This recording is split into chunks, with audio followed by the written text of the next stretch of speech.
Alors dans la famille des arbres tuteurs, je remercie les partenaires institutionnels, donc Monsieur le maire et présidente de Valence-Romand-Avelot, Monsieur d'Aragon, Marie-Françoise Pascal, dont on a salué la présence. Donc j'excuse l'absence de Madame Mourier, qui est vice-présidente à la culture pour la région Rhône-Alpes, qui donne en ce moment, je crois, sa cérémonie des vœux. Et puis donc je salue Mireille Clapeau, donc amatrice de livres, mais aussi bien sûr députée de la Drôme.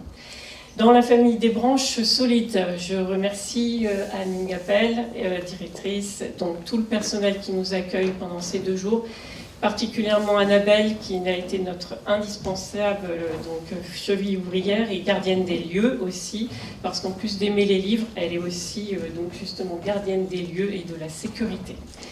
Dans la famille des racines valentinoises, des tuteurs même, je n'oublie pas que ce salon a lieu près de la salle Michel d'Aubély. Et Françoise Marforio, qui est ici présente, présidente d'Art-Passion, association à laquelle j'appartiens également, sait que c'est Michel qui avait demandé d'initier des rencontres autour du livre à Valence. Et j'ai une pensée émue pour lui, qui aurait tant aimé voir que ses idées perdurent. Dans la famille, Dans la famille des tuteurs, je remercie aussi tous les partenaires privés qui nous ont aidés pour la communication. J'en citerai plusieurs tout à l'heure pour les résultats du concours d'écriture.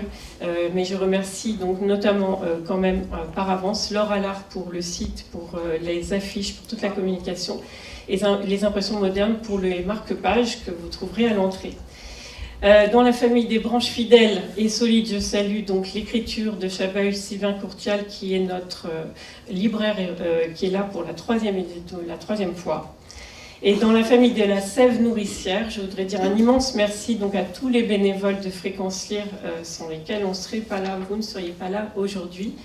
Merci donc à Annie, qui est par là, voilà, Annie Blaise, donc secrétaire de Fréquence Lire, autrice. Un socle solide. Merci à Olivia, donc notre inépuisable Olivia, l'oiseau virevoltant et entraînant. Laure Allard, qui donne des couleurs aux feuilles de notre affiche et de notre site. Daniel Ponson, le trésorier, que dis-je, l'écureuil qui veille au grain. Daniel Salle, Olivia encore, les voix des arbres et des livres dans les écoles, chez les scolaires. Annie Jaurès, donc le rameau de nos abonnés avec le suivi de la lettre info. Et Anne, Cécile, Isabelle, les pédoncules prolifiques de la logistique. C'est joli, hein? J'ai fait ce que j'ai pu. Et nous sommes ici réunis pour célébrer donc l'inauguration du Salon du Livre sur le thème de l'arbre. Ce thème est très important parce qu'il nous rappelle l'importance de la littérature et des livres dans notre vie. La lecture, bien sûr, donc, ouvre notre esprit. Je rappelle que Valence aussi donc, fait tout un programme autour des arbres. Peut-être que M. d'Aragon va en parler. Ce salon donc, offre une opportunité unique de découvrir de nouveaux livres, de nouveaux auteurs. Comme le disait Albert Camus, qu'on aime beaucoup ici, la littérature est un arbre dont le fruit est l'expérience de la vie. Et je vous invite à profiter pleinement de ce salon et à vous immerger dans les livres audio. Et je vous souhaite un bon salon.